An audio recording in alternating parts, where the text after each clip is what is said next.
BBC Sounds. Music, radio, podcasts. Hello, it's Anna Hill here with the Farming Today podcast, where the Farm Minister held the government's line on inheritance tax at a conference for Norfolk farmers. This isn't about votes. This is about the future of a really, really important industry. But we cannot make this country work. We cannot fix the problems in the health service and the schools that everyone in rural communities depends upon. We don't have a strong economy. We'll hear more on that a little later. First, though, wild deer are often considered by landowners as something of a pest. In large numbers, they can cause significant damage to young trees and mature woodland from eating new growth. However, a new study by scientists at Bangor University found they were browsing more brambles than young trees. So, is this good news for woodland and for deer? John Healy, Professor of Forest Sciences at Bangor University, told me about their research. We did a survey of a number of woodlands in North Wales which are occupied by fallow deer and spotted on their trails the fresh piles of deer poo and collected them on a monthly basis over 2 years. We then froze those samples and then in the lab we processed them and extracted the DNA to find out which plant species they've been eating. And these deer, I mean, you might expect they would be eating grass because they're parkland deer. But when you looked at the analysis of their faeces, what did you discover that they'd been eating? Yes, we too expected they'd eat grass because these woodlands are in a landscape full of pasture land. But no, the grass never accounted for a major part of their diet at all. Instead, we found that throughout the year, the main plant that they eat is bramble. How surprising is that? It is surprising. We had kind of expected they might eat the bramble in the winter because the bramble's an evergreen. So we thought it might be an important part of their survival diet in the winter. But to our surprise, we found that it accounted for more than half of their diet in all 4 seasons of the year. And what does this mean then for woodland creation and woodland management? Because a lot of woodland landowners feel deer can be considered a bit of a pest, eating young trees and young growth on trees. Well, I think you said a bit of a pest. I would say that most woodland managers think they're a huge pest. The deer populations have been increasing greatly in most parts of Great Britain. They cause huge damage to tree seedlings and saplings and also to the diversity of woodland plants. What this research shows is that bramble may be very important for sustaining the populations of deer, at least for fallow deer, even when there's not much else for them to eat. So one possibility is that a reduction in the amount of bramble in the woodland would reduce the survival of the deer. So that could be a way of manipulating their diet availability to influence the size of their populations. On the other hand, many woodland managers don't like bramble very much either. It can swamp and outcompete the seedlings and saplings of tree species you're trying to regenerate. So that cuts the other way, that maybe maintaining a population of deer could help to control the abundance of the bramble to reduce its competition with the tree seedlings you're trying to regenerate. Professor John Healy from Bangor University. All week we're looking at rural community champions, and perhaps there's no better example than people who run food banks.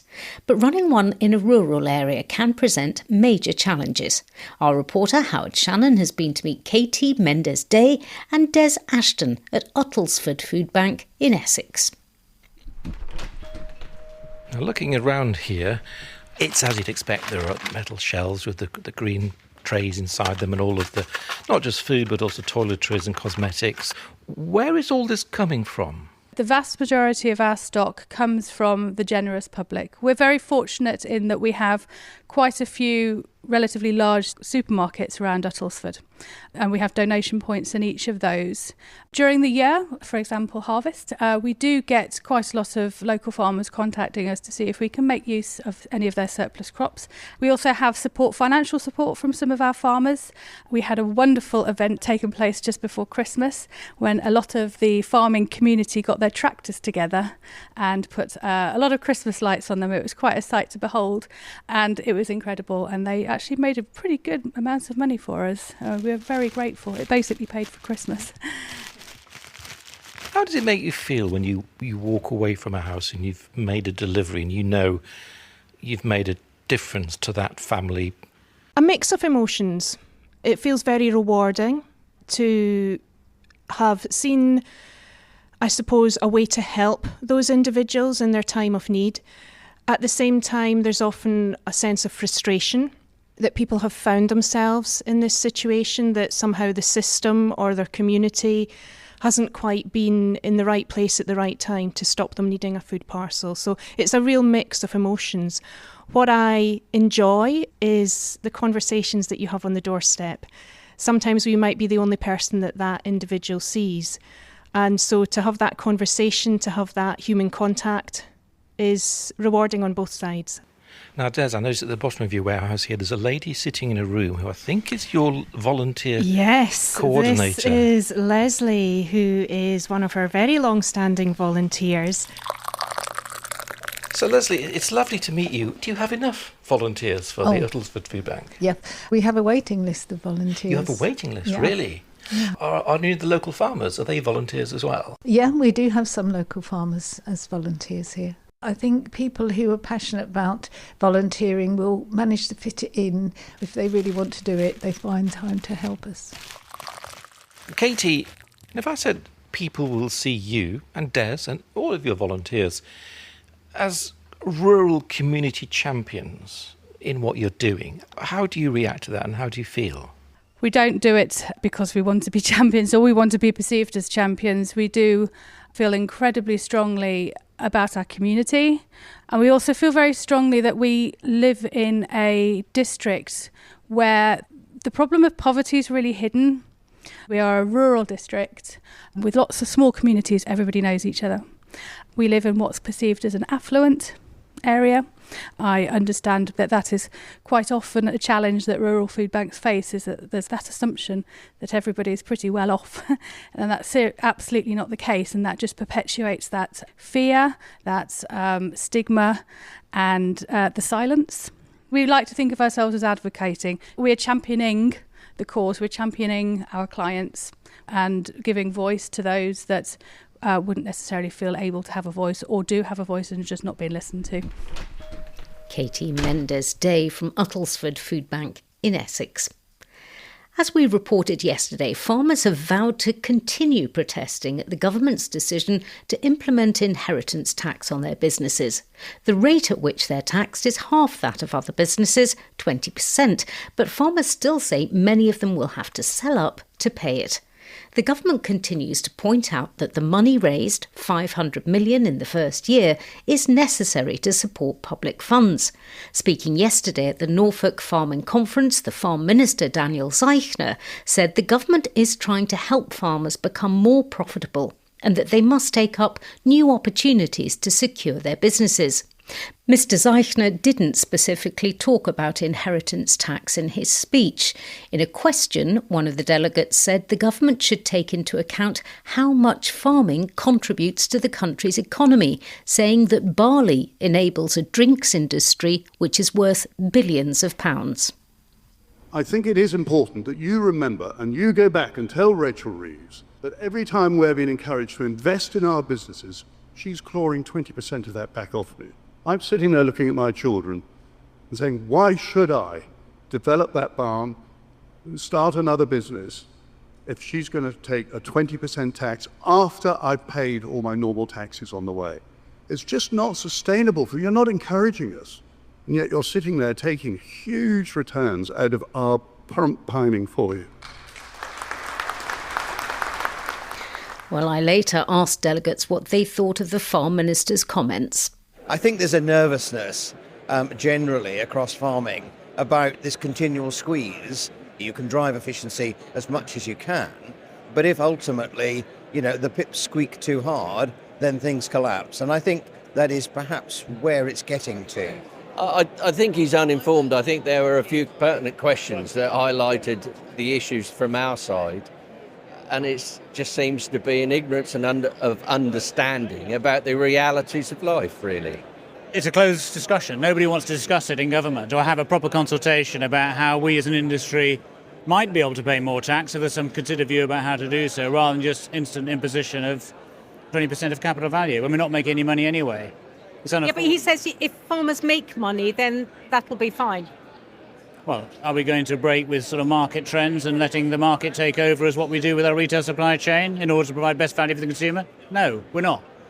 Easy to say so, but it's not going to happen. Please return to your seats. I just wanted a reaction to Daniel Zeichner's comments. I think he told us what we already know, that the government hasn't got a lot of sympathy and that we are very low down the pecking order. They probably still want to see a farming industry, but perhaps they just want to see a farming industry that's just full of very, very large farms. I caught up with Daniel Zeichner after his speech. I asked him if it was worth causing farmers anger, upset and even fear just to raise £500 million in the first year through inheritance tax. The budget as a whole was designed to address the challenges that we face as an incoming government, the mess we inherited from the previous government. So we're not going to be undoing the budget. But what I've been setting out today is a strong vision for the future of British farming, which will involve resilient businesses that can also address the nature and climate challenges. That's a really exciting challenge, and I'd encourage people to engage with that. But you're losing the farmers. If you go through with this, you're losing their votes, you're losing their support. This isn't about votes. This is about the future of a really, really important industry. But we cannot make this country work. We cannot fix the problems in the health service and the schools that everyone in rural communities depends upon. We don't have a strong economy. So I really encourage people also to look at the land use framework, which addresses some of these difficult questions in rural areas about how we prioritise the use of land. But we're setting out a strong framework for the future, which will enable farmers to prosper. At the end of your speech, you were asked quite a hard question from a farmer about support. And you actually replied and said there has to be a shift in the way farmers think about their relationship with government funding. Indeed, this came as a consequence of Brexit. We've moved away from the common agricultural policy to a public money for public goods approach, environmental land management schemes. Government is buying environmental benefits on behalf of taxpayers. Farmers can absolutely benefit from that, but they also need to be making money from their basic task, which is to produce the food for the nation. It is a big change, but I genuinely think when we look back, people say it was the right thing to do. And then you hit them with inheritance tax. They see this cliff edge and they are worried. Every business in this country has to pay inheritance tax. This is a much, much more generous system. Half the amount that other people pay, plus 10 years of pay, plus interest free. Many other businesses would give a lot for that. Farm Minister Daniel Zeichner there. That's all from us today. I'm Anna Hill. The producer was Rebecca Rooney. Farming Today is a BBC Audio Bristol production.